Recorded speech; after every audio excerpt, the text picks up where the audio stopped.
None of the content on this or any episode of the Kratom Science Podcast, Kratom Science Journal Club, or on any page of KratomScience.com is intended, nor should it be considered, medical claims or medical advice.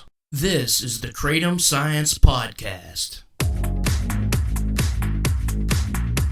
I'm your host, Brian Gallagher, blog and social media writer for KratomScience.com, your source for all things Kratom. I'm grateful to welcome back Drew Turner. Drew is a U.S. Navy combat veteran. You can hear more about his backstory on episode 13. Today we talk about legal cannabis and kratom in Michigan, where Drew lives now, what sensible regulation will look like in the future, and kratom farming in Southeast Asia. There's also a mitragynine one that's deuterated, which McCurdy was explaining. You add a deuterium or something. I don't know exactly what that means, but it's basically you're manipulating the molecules enough where it can be patented, because they had patented alkaloids in the past, but that's... I read an article by Jane Babin, she wrote in 2017, where she was saying that kratom actually can't be patented because just extracting an alkaloid no longer manipulates it enough to consider it patentable, which is like the big issue as to why, it hasn't been developed as a drug yet. But he was also talking about yesterday in the lecture about, the various alkaloids, and they got a lot of their plants from people who just grow it at home. And some of them, he said, it's like kind of like the difference between hemp and marijuana is some of these plants have like very little mitragynine content, but the people are claiming it works for them just as well as some of the high mitragynine products. And it was interesting too, because Soren Chade, when he's in West Virginia, the top tree herbs guy, he's Hamilton's podcast producer. He brought up some leaves they have a greenhouse full of kratom, and we chewed on them. I'm like, yeah, I definitely feel something. And I made a tea out of it, and I thought I used like too many leaves. I was like, wow, that was really strong. And then they got the labs back for the alkaloid profile, and he said it was like really low in mitragynine. I was like, wow, that's really interesting, because the thing is, though, is there is all those other alkaloids, and having, like, I recently tried an extract that one of the larger companies is developing. This is not something that's at this point is even going to go on the market, but they had, I don't remember which of the alkaloids, but one of the alkaloids that basically never appears. They basically took that alkaloid extracted and juiced it up on a regular mitragynine extract, right? Yeah. And I tell you, it was one of the most disassociative experiences I've ever had. I'll never touch that extract type again. I told him that. I said, look, please don't send me that. I appreciate you guys telling me ahead of time what it was. I still wasn't prepared for what I felt, but it was literally like taking cold medicine and kratom at the same time. Wow. To me, it was awful. Like about 2 hours of just one of the worst experiences ever. But there's people that like that, and there's people that seek out disassociatives. And so I think as we find out, and as you see more of these companies making things that they've combined with other things that we haven't to this point had, where people are, instead of just focusing on mitragynine, but they start focusing on things, I think we're going to find out a lot more that we really didn't realize about some of these alkaloids, and that may be where you're getting a leaf that appears low in mitragynine, but it may be high in something else, and they just work in a way that it still makes you feel good. Yeah. I forget, because Soren sent me the alkaloid profile, and I think it was like one of the speciosilatine or speciogenine, one of those it was high in, which also does work on the opioid receptors, some of the smaller alkaloids, which is interesting. And I think when you figure that along with some mitragynine, I think we find out that it doesn't work in the exact same way. That's why it's going to feel a little different, but you're still going to get benefit.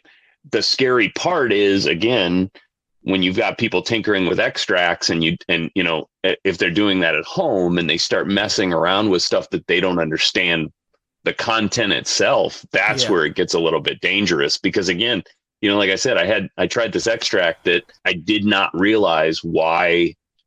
And I still am trying to figure this one out, why that specific alkaloid in a higher amount than it regularly shows up in, but not being, 7-hydroxymitragynine or just regular mitragynine, but something completely separate that we generally don't get much of, why that worked that way. And it's not to say that it wasn't, I wasn't in any pain. It just didn't feel right. It felt really, really off. You said it was disassociative too. So was that right. taking like too much THC or something like that? No. Okay. So have you ever had like Mucinex or, like a sinus medicine that's kind of makes you feel a little screwy? Yeah, like Robitussin or something. Now times that by 10 and throw some mitragynine on top of it. Yeah. It was very bizarre. It wasn't comfortable. I wasn't prepared. It didn't hurt me in any way. It was just, I wouldn't take that again. Yeah. I wouldn't try that again. And this is, it's just something that obviously I have friends in the industry, and occasionally they'll send me stuff to say, hey, what, try this out. Give us your take on it. Okay, cool. Yeah. Not something I do all the time, but occasionally I will. And they told me in advance, hey, we're doing something different here. We've increased, and I don't remember which alkaloid it was, but they explained to me real clearly in advance, this is not something we've messed with before. And they had one that was almost double what the mixture I got was in that alkaloid. Mm-hmm. And they said it was just too strong. They sent me this and I said, okay, I'll try it, tried it. And I was like, this is too strong. But again, what I'm seeking with Kratom tea could be completely different than what somebody else is seeking or somebody else has felt or somebody else may enjoy, for those that are looking for more of a recreational, uplift. Yeah. And they may have gotten it from that. I don't like that feeling, but again, I think we're going to find out more and more as more and more work goes into people making extracts. And as it goes into becoming what appears to be a pharmaceutical, we may find some really good things in many ways, because one, it's going to get out to a lot more people. You're going to have a lot of people out there that probably could benefit from, the pain relief that comes from the alkaloids, but wouldn't take it because it's a plant. And then if if a doctor comes along and says, well, I'm going to prescribe this to you, I think this will work for you, and it works for them, awesome. Then, it's still a win. The extracts are kind of like, you don't have to worry about kind of lead poisoning or salmonella, because it's just extracted alkaloids and all the crap gets left behind. But then on the other hand, if this is what I wrote a article about the comedian Tom Segura that's like, yeah, I love that Kratom, it gets me all geeked out, but he's downing full shots of extract, and that's all he's ever done. And it's kind of like, yeah, you can do the make a tea or whatnot. Is that what you still do? You still make like the big batches of crushed leaf powder? Yeah, I've got a jar right here in front of me. I'm about to open up and have for the day. I've been using, but with powder, I've been using the big tea bags that you can get on Amazon with the drawstring, and trying to make like 4 days worth. But I never drink all of it, and then I put a bunch of lemon juice in it, and it seems to dissipate. The effects seem to dissipate over.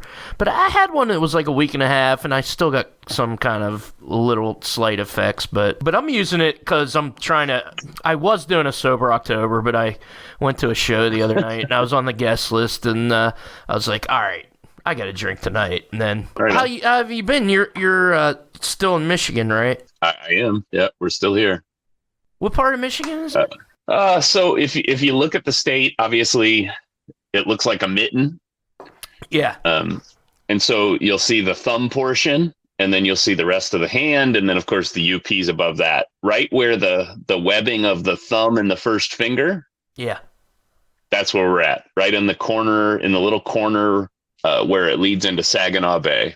Oh, cool. Yeah, I'm seeing that now. So pretty small town, surrounded by farms. Like basically, if you drive a couple miles in any direction from us, you just hit farmland. And I mean, just empty, open farmland. It's pretty cool. It's very rural. It's obviously much different than DC was.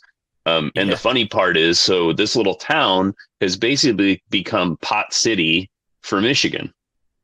Wow. As of this morning, I was looking through one of I was looking through Weed Maps, one of the the weed seller apps that lists, that links with all the stores and links with the manufacturers, and you can kind of know more about what's going on in a area in that regard.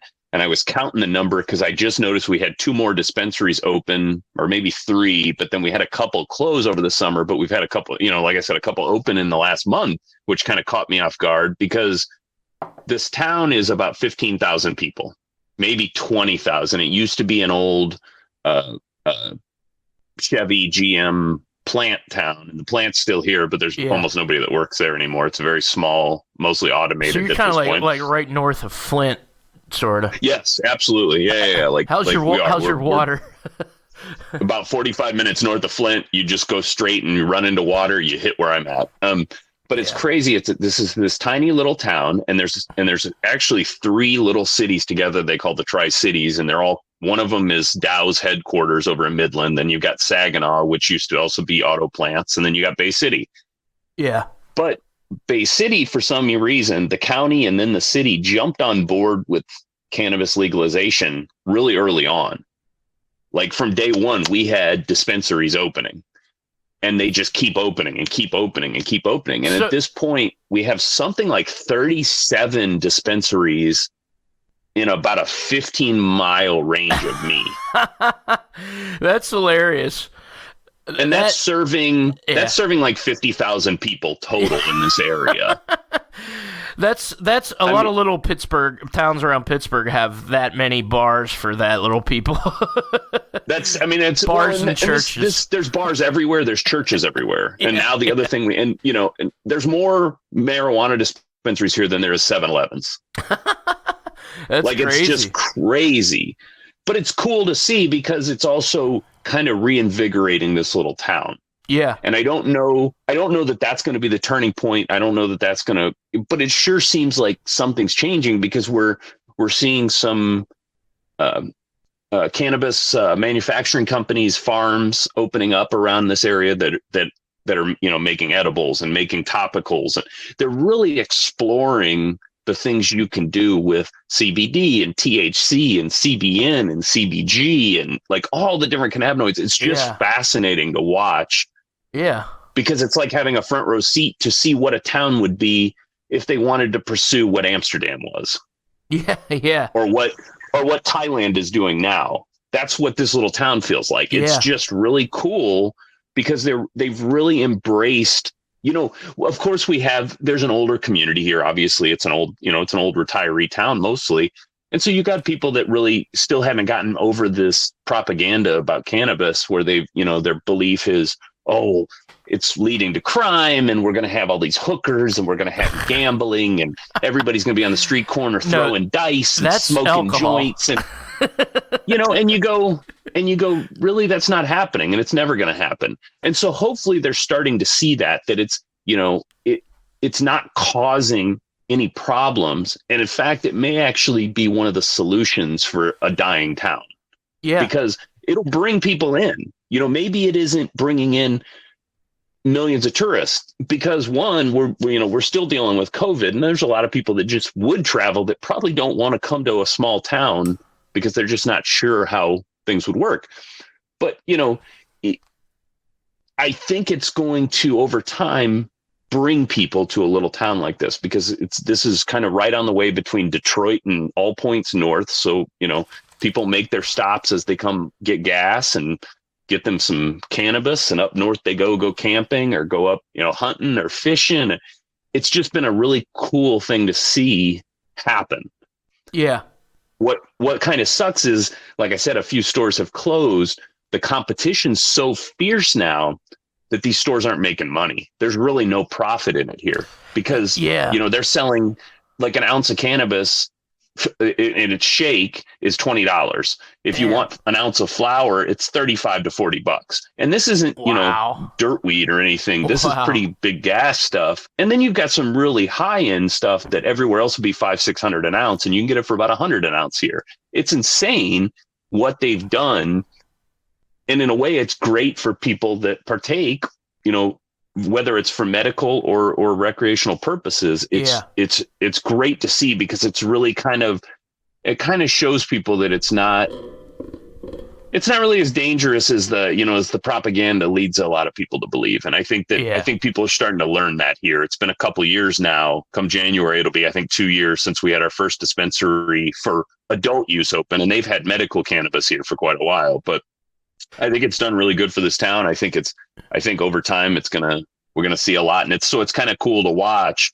And hopefully with what they're doing with marijuana, in DC right now, because they're talking about working on the scheduling, they'll actually be able to figure out a way to get past DC's sales block, because that's only if it stays Schedule 1. Anything else opens it up for DC to start having sales. So that'll be good for DC also. So it's been a pretty interesting couple of days. Yeah. So how long has it been legal recreational in Michigan? January 2020 or 21. No, 21. Cool. 21, I think. That's cool. Wait. Or 20. Shit, it may be coming up on 3 years. We lost a couple years there to COVID, so it's hard. Right, yeah. It was like I think it was right before COVID, so maybe 21. Oklahoma, I lived in Tulsa for 3 years, and right after we moved back, Oklahoma I don't think they have recreation. I think it's medical, but it's like you can buy it anywhere. Anybody can grow it. It's kind of like their Kratom regulation there. It was sort of like... Well, it's like what DC did. Like, DC got screwed on having legal sales, so they basically just made it where, you can gift it to anybody, and then anybody can buy a pair of socks from you, and you can give them a gift along with the pair of socks, or a hat, or a comic book. Or the only problem with that is you miss... The problem with that type of regulation is you miss any kind of issues that may come up. Like, you could have somebody selling old moldy weed, and there's no testing being done by any labs, so you don't know what you're really getting your hands on. And this isn't to say that cannabis is somehow super dangerous. I mean, obviously we know that that's not the case, but there's still going to be risks that you don't want to, like you go into a pop-up in DC, because like back when, when I was going through chemo, I'd go into DC to go to a pop-up to get some honey that was infused with THC to help with my nausea. That was just, it just worked. It worked really well, but I'd have to go to these pop-ups, and they were at somebody's house, that I didn't know. And you had to know which days they showed up, and it was just weird. And who knows, if you were buying a pre-roll, are they licking it? Now do you got, is there anything else going on there? And that's just, for me at least, that was never very comfortable. And that's why I couldn't imagine now seeing how a legal market works, like a really regulated legal market, which I think they've done pretty well here in Michigan with it. I can't imagine going back to this just kind of free for all of, hopefully somebody's doing something good, but for the most part, you're just gonna, you're buying a pig in a poke. We know about that in the Kratom world, right? Right. Gray area market. I mean, it sounds like in Michigan that was happening, because my friend, who was kind of like my best friend in Oklahoma, she started working for a grower, and they just basically don't have any regulation on anything. But what happened was, too many people were selling it. And it's like nobody was making any money because the price went way down. Because you were saying it's like $35 for an ounce there. That's the cheapest that's the cheapest I've ever spent for a legal eighth in Pennsylvania. Yeah, it's insane. Yeah, it's insane. To me, it's just worth having your license. It costs $250 initially, and then it's like $150 a year to have your legal license. To me, it's worth it because nobody, you can't be convicted for possessing marijuana. I mean, at the end of the day, if you have a medical use for it, it's worth it. Yeah.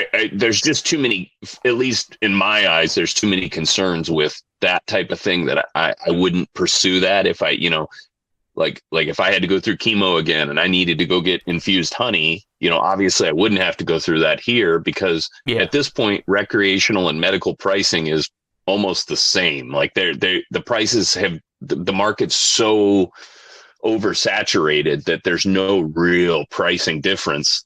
And so it wouldn't even be worth going through and getting, a medical card because it doesn't make any sense here. But, for a place that they don't have, legal adult use cannabis, I think if somebody has a need for it, whatever that need be, they should get a card. It's definitely a worthwhile endeavor because you're right.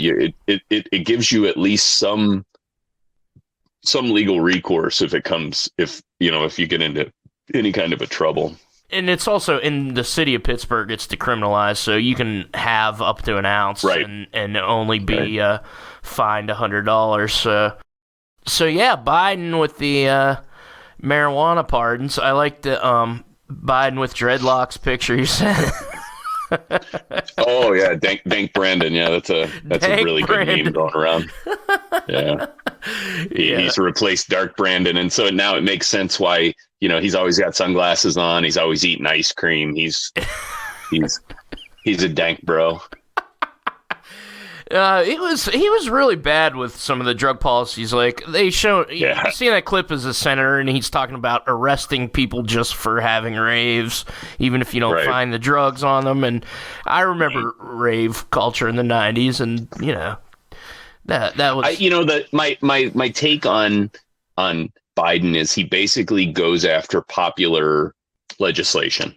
It's not that isn't a terrible thing because that's basically what we want from our lawmakers. We want them to represent what we feel we need at that time. So I think even looking back, I think there was some very dangerous policies, especially with the Crime Act in the 90s that he sponsored and was championing. I think a lot of dangerous policies, and that includes, over the years, drug policies. But I think he's coming around because I think it's become so popular and we know so much about it now. And we know so much about how, what we were told in the 70s and 80s and 90s was propaganda. And we're getting that now that it's even the lawmakers are really taking the time to learn. I don't think that I honestly just don't think he knew enough about it. And he was willing to believe, law enforcement and rehab facilities and anybody else that criminalization benefits, that they didn't really look close enough at it. And that's a shame, but I think in a way that speaks volumes about how he's kind of grown and developed as a lawmaker over the years to where he's actually really listening to what the people are talking about. And again, I think that every lawmaker could learn from that. And I don't think this policy that President Biden, put forth with the executive order yesterday is great, but it's good. It's a start, and it's a start because it'll help a lot of people have a conversation about things like the legality of marijuana and other plants like Kratom that maybe they wouldn't have even had prior to him accepting that these people shouldn't be criminals. I see the commercials from the Democrats, and they are going after them on the abortion issue and on the marijuana issue, whereas the anti-Fetterman commercials are Fetterman wants to release felons from prison. By that, they mean people who are convicted of marijuana possession. And they have the pardon thing in our state going already, and it's for marijuana possession, but it's like, if you were selling or if you have any violent crimes attached to that marijuana arrest, or it's really strict, but they did have a pardoning program, and I think I announced it on here, but the deadline was September 30th for anybody with a. But I think the federal pardons are only Probably they're mostly people that took weed on a plane or something like that and were caught, because there's not anybody in prison for a federal simple possession charge. No. And it's just all people who can have it expunged from their records. I think it's 6,500 people I just read. Again, this is another case where DC has always been kind of screwed in things, and this will actually help for a lot of people in DC, because pretty much anytime you get into a criminal act in DC, if it isn't covered under, say, a military base or something, you're probably going to be dealing with federal laws. Yeah, that's and true. So if you were hanging out with a friend on your stoop and you happen to light one up and some police roll up on you in DC, you just broke federal law, even with simple possession. Now that's kind of before they changed their laws in DC. So I'm sure that there's probably not as much simple possession arrests going on for marijuana, at least in DC, for the number of years.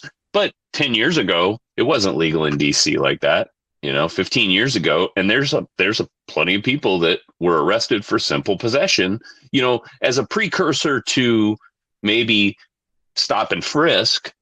A lot of these, agencies in DC would have used something like, well, I smelled marijuana. We stopped them to check IDs. Yeah. ICE and CBP definitely would have used that. But for the most part, unless you were a legal permanent resident and you didn't get your it revoked, this doesn't cover you, because that was one of the things. If you're not here in the country in a documented status, this doesn't count for you, which is kind of a shame, because if somebody was deported over something like simple possession, that's just silly. Like, these are not, people that are getting tickets for simple possession for marijuana once or twice in their life are definitely not a threat to society. I mean, you hear about weird things like guys from Alabama that had 2 joints on them in the 60s and they're still in prison and all that stuff. So, because it's before an election, it's kind of a political thing why he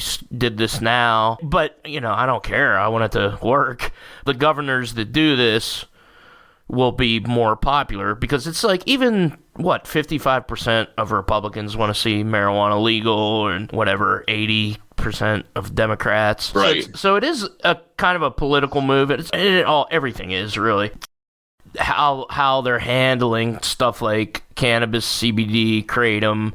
It's kind of like you either have to go into this really basically unregulated world of dietary supplements. I mean, there are regulations, but they're not very enforceable. The FDA doesn't have the enforcement power. The DSHEA Act was kind of like, look, this is us regulating ourselves.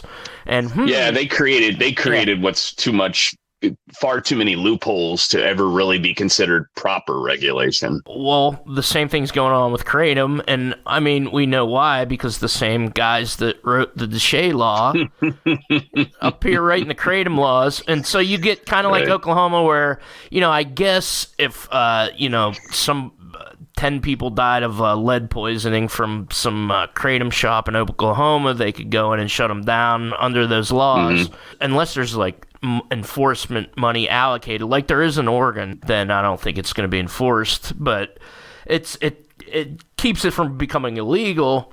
That's good, but and again, I think it's a start. It's kind of like every other step. It's a start, but I think that there's I think what really needs to happen is we need to see in the Kratom world and in many other worlds of supplements and medicinal plants and whatnot, they need to take a step from what you see at the state level on cannabis, because they've really, like I said, I can't begin to say how amazing the Michigan regulatory body is for a cannabis. They've really made an effort. Like there was a company actually located here in this town that was doing manufacturing, and then it's separate from I think they have 2 or 3 dispensaries in the area, but then they also had a manufacturing thing where they did a couple different brands of edibles, and I think they do pre-rolls and then their own line of flour, and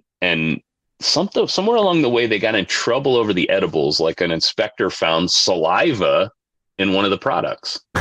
And they were like, what's going on here? And it turns out there was somebody in their, industrial kitchen that was maybe licking the spoon when they were doing stuff. So they got fined. They got in trouble. A bunch of their products quickly came off the market. Oh, yeah, it was amazing how quick they were able to. Saliva. That's crazy. That's awesome. Well, no. This is where it gets funnier. So some months later, their products are back on the market. No big thing. And then they got hit again.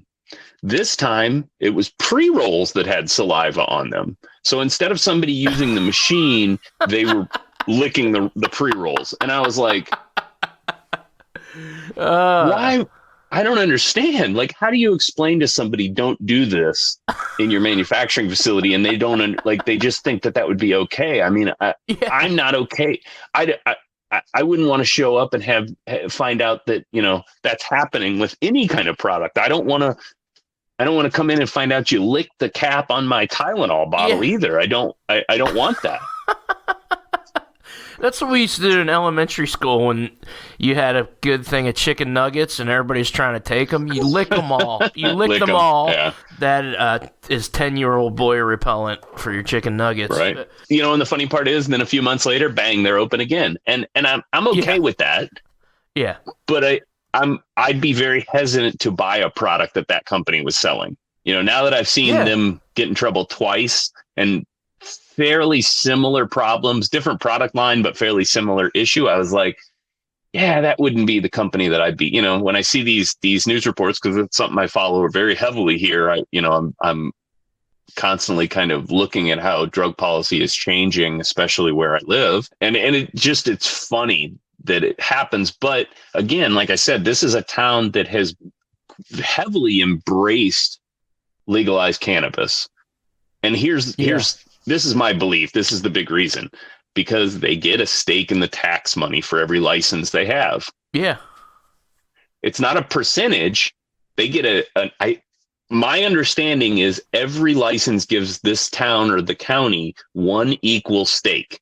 So the more licenses they approve, they get more. I mean, it's crazy. It's whether they sell that much or not here, they get a bigger, it doesn't make a lot of sense until you kind of look at the numbers and you say, oh, this is good, because now you've got a town, like I said, that it's really a small old logging town. It's a beautiful town. They've got these beautiful lumber baron mansions along the main road. The whole downtown, I'm a poll worker now.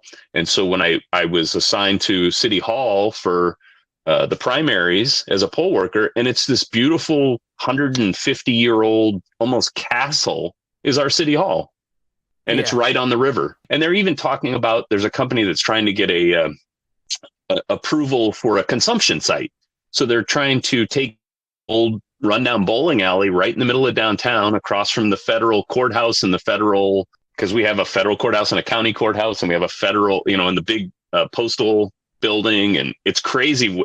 We're like this little county hub, and across the street across the street from the county jail, they want to build a consumption site and use this old bowling alley and this theater that's next to it and turn it into this big adult entertainment complex where they'll have bowling and they'll have an area set aside, under the laws, where you can bring in your weed with you from maybe their store if they open a store, or one of the other stores downtown. That's awesome. And you can partake because there are people that can't partake at home, and it's not legal to walk around the streets and do it. Not to say that people don't, but you're risking being hassled by the police, if you're walking around, or even worse, driving. And so it gives people a place to go to be around other people that have similar interests. And maybe it'll have a restaurant in the place, and maybe it'll have an arcade, because they're talking about an old school arcade. Wow. I was like, man, this is what everybody should want to happen. Yeah. Because it will improve, because like Vegas, that was what I thought they were going to do with Vegas. But yet, if you really look at it, there's really not any places close to the Strip. Most of it's a little ways away in Vegas. Colorado's like that too, because I went to Denver for my 40th birthday, so that was 6 years ago now. and we went and bought legal weed, but there was nowhere to smoke it. You can't smoke it on the street. And you would see cops just stopping and writing people tickets all over the place. Yep. And we couldn't smoke it in our hotel room because there's smoke detectors.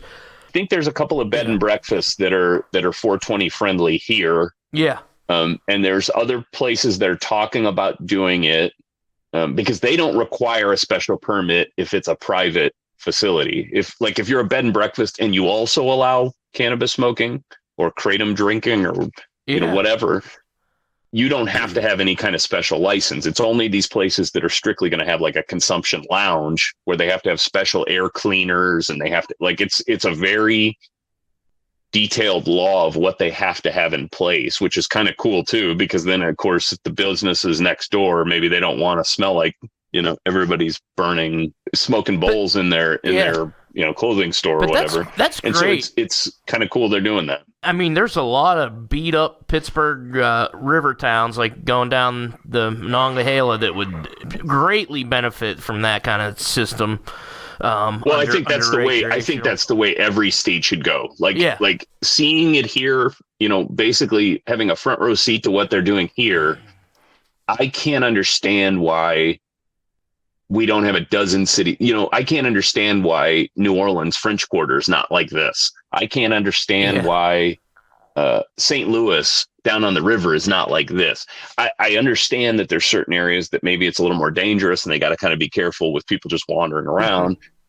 But in the same regard, I think it will inject a lot of money into an area that maybe really needs it, same as like DC and other things. And it's been interesting the last 2 years to see what they've done in this town, and know that come like this next spring, now that we've had a couple of years of them kind of shaking out how legalization works, we have a lot of festivals here in this town. Like for a week, we get in all these tall ships, the big masted ships. They come off of the Great Lakes and they pull in and they park, and you can go around and tour, and they have live music every night. That's right awesome. Down on the river at a band shell.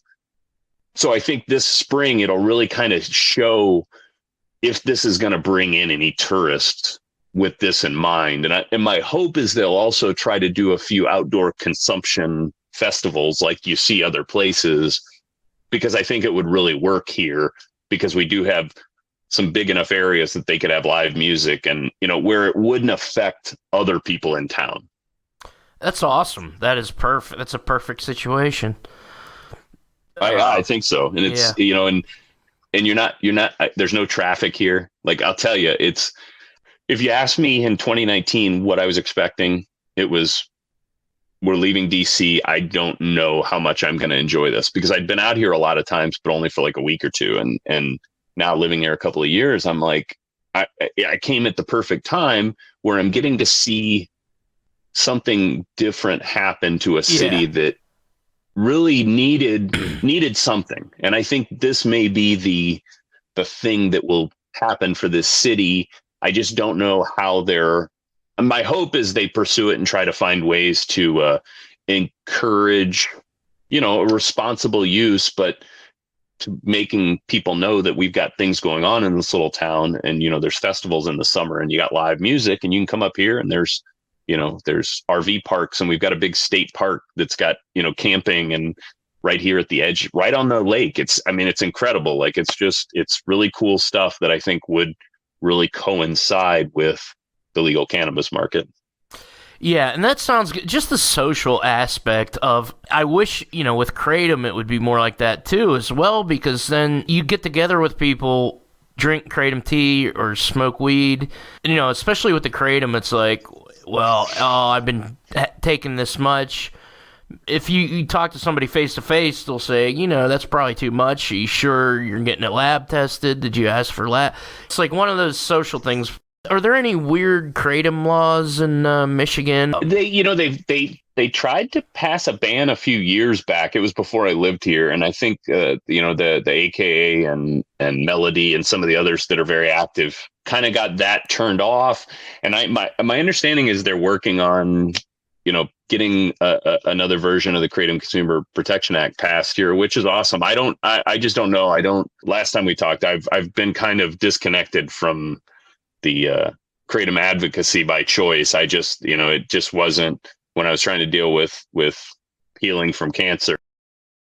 There was like recently an article about skin hyperpigmentation, which there was in Malaysia. It has been reported, like some of the older chronic users, and this is like a case report where they did. I tweeted it the other day, and I was frustrated that they didn't say how much Kratom. It said 3 or 4 cups of tea a day, which is probably a lot, but they did mention another lady that had 40 grams per day, and she had a skin pigmentation issue. They were both people in their 60s or older, which suggests... Now, is it by pigmentation darkening? Yep. It's like a darkening of the skin in patches. Because I remember back in the day, there was talk about that with Thailand, they were also saying that the vast majority of the people that they tested were people that worked, in the fields and whatnot. Yeah. And so they weren't 100% sure that it really even had anything to do with the Kratom. They didn't know. Because obviously if you're out in the sun a lot, it can screw your coloring up also. They actually have figured it out that it definitely had to do with Kratom use. Well, they said, when they stopped, it subsided. But he said it took a while to subside. But then there's the other issue of, what kind of Kratom's he take? And I wish when they do these case series reports that they would actually test the product the guy's taking, because I had Walt Przelik on here again, guy from Midwestern. He's originally from Altoona, Pennsylvania, so we always talk Pennsylvania stuff.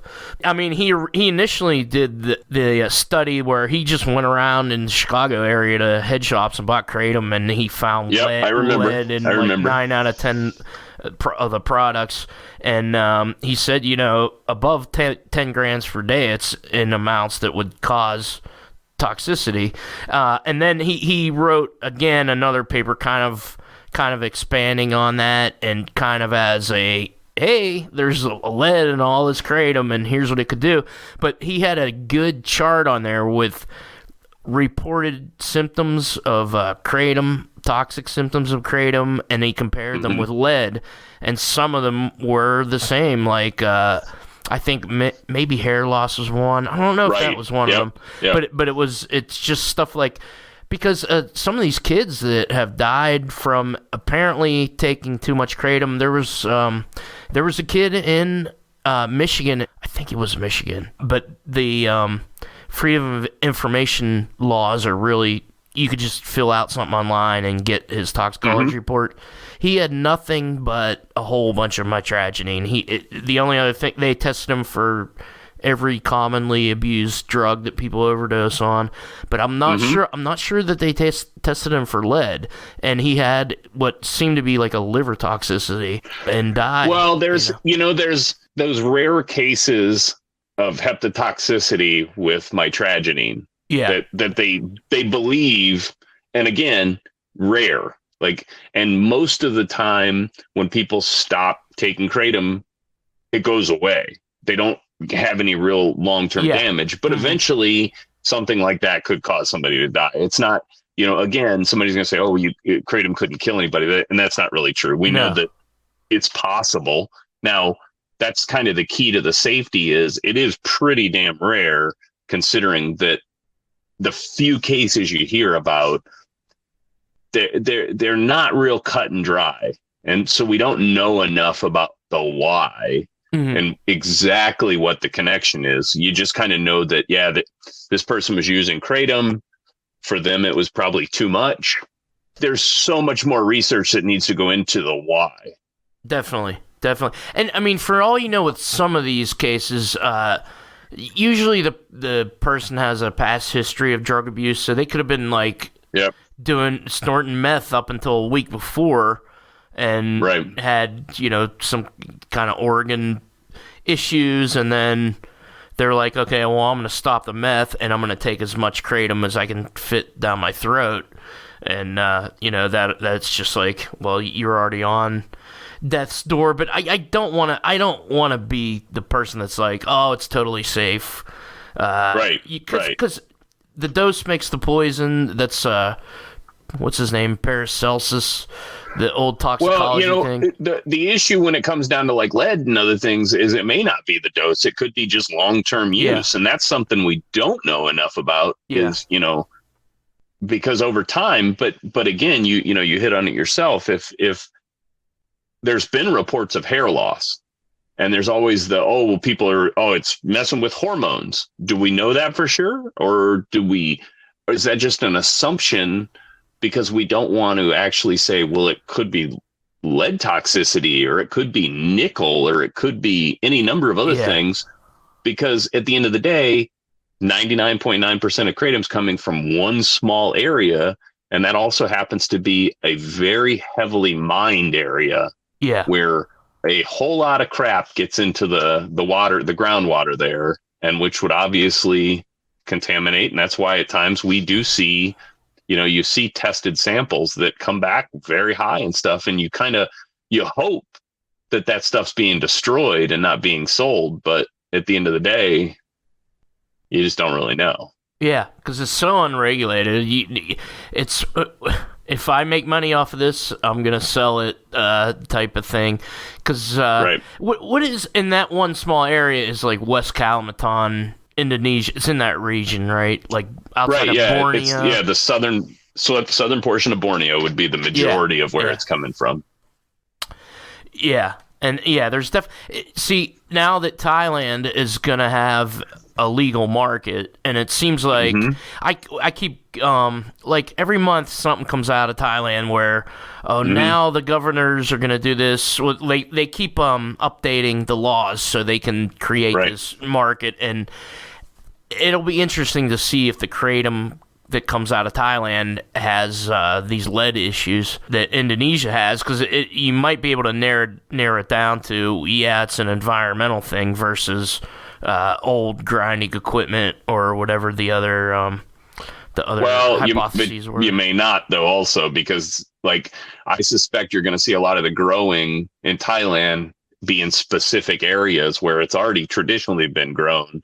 And again, those are also areas that have a lot of problems with polluted water. They do? Okay. So, I didn't realize that. Like that's just common in, a lot of the areas in Asia where there's a big agricultural, is they also have other industries going on that probably aren't well regulated to the extent that they would need to be, that you risk polluted water. Like the Philippines was the same way. Like I looked for a time in the last year or so, getting some land in the Philippines and establishing a kratom farm and kind of seeing if it would be possible. I haven't completely put that out of my mind, but it's one of the things that I've kind of looked at, and a lot of it is about the law, because I would have to import plants, because the plants, the kratom, that every sample of kratom that I've seen from there has basically no mitragynine in it. And there's something wrong. That's what I heard. Yeah. About the Philippines. And so the hard part was figuring out how could I legally import a plant and explain, to their agricultural department and their health department why I need to import versus just using the plants that are already there for this product. And I don't know the right answer yet on how to do that where there wouldn't be an issue. And without that, it's kind of pointless looking into buying land there, because that would be the whole goal, not developing what they've already got, but be creating basically a new. I would not have the balls to have a kratom farm in the Philippines because of how they treat psychoactive substance dealers there. They just kill them.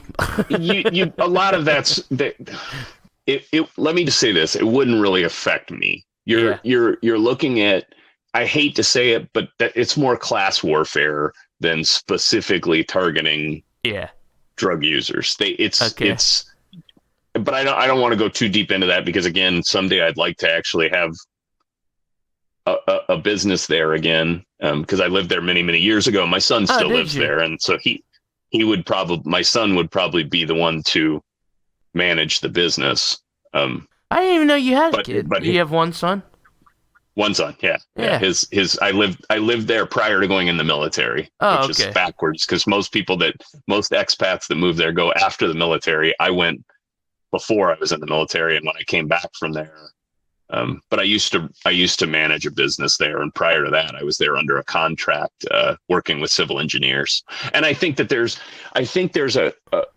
several countries in Asia that would be great for developing into kratom farms. The tough part is you've got to start somewhere with the plants. And I think the plants that Indonesia, Malaysia, and Thailand have are superior from everything I understand to what's already growing in the Philippines and in Vietnam. And so I would want to go find something more akin to their plants or import their plants. And, and that's kind of the good thing with Thailand now is at some future time, we may see exports come out of Thailand, and my understanding is they're also even talking in Malaysia about re-legalizing it.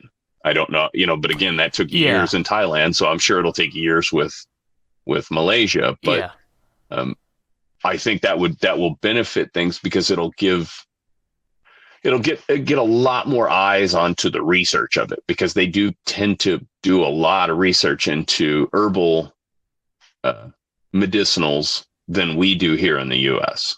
You see a lot more people more willing to look at medicinal herbs because it's considered a little more traditional there. Yeah.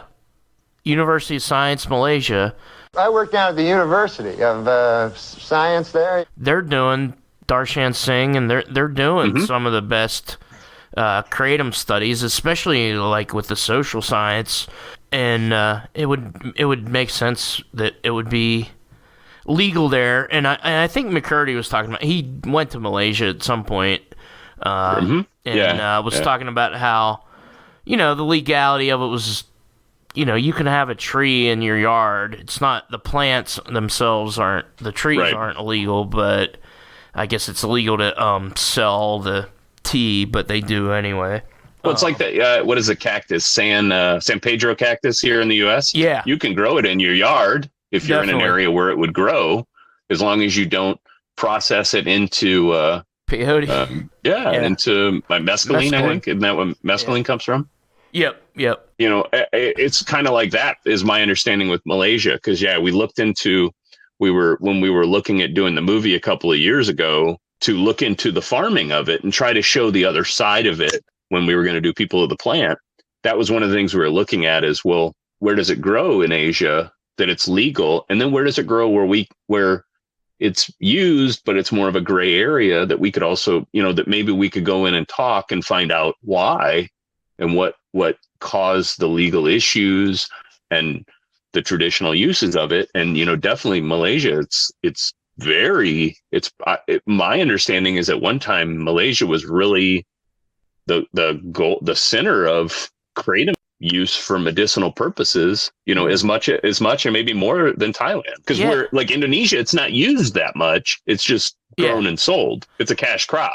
I think it's like against the law for them to actually use it in Indonesia, kind of like Malaysia, and I think it's a lot to do with the Islam, religion, the Muslim leadership. Yep. Yeah, they're not supposed to be intoxicated on anything. And I talked to Pascal Tang Wei on here, and he was putting it in a perspective for that, and he's telling me like the political reasons with the resistance. Talking to that guy's like trying to keep up in a book that you don't quite. You got to look at the footnotes for it, but.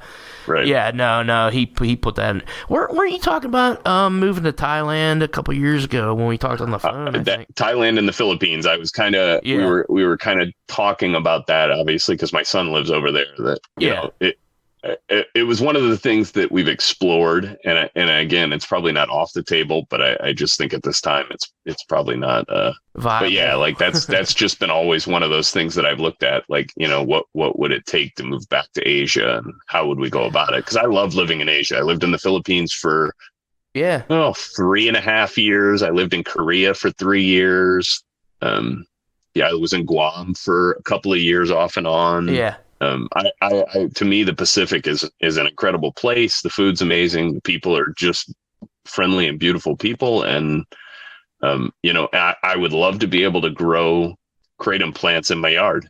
That's one of the things I can't really do up here in Michigan. It's just too cold. Yeah, I got mine's. We just put up a greenhouse. It was we got like a prefab 4x8 greenhouse. Mm-hmm. Just put that up, and my kratom plant's in there now. I had it outside all summer, and it got eaten by deer twice before I finally protected it. Thank you, Drew. Follow him at DrewTurner73 on Twitter, where he covers a lot of issues that I didn't think to get to today. You can follow us there too at Kratom Science. We're also on Facebook. Music is by Risey. The song is called Memories of Thailand. Please like, subscribe, share, rate, review this podcast wherever you listen. That'll help us out a lot. Kratom Science Podcast is written and produced by me, Brian Gallagher, for KratomScience.com. Take care.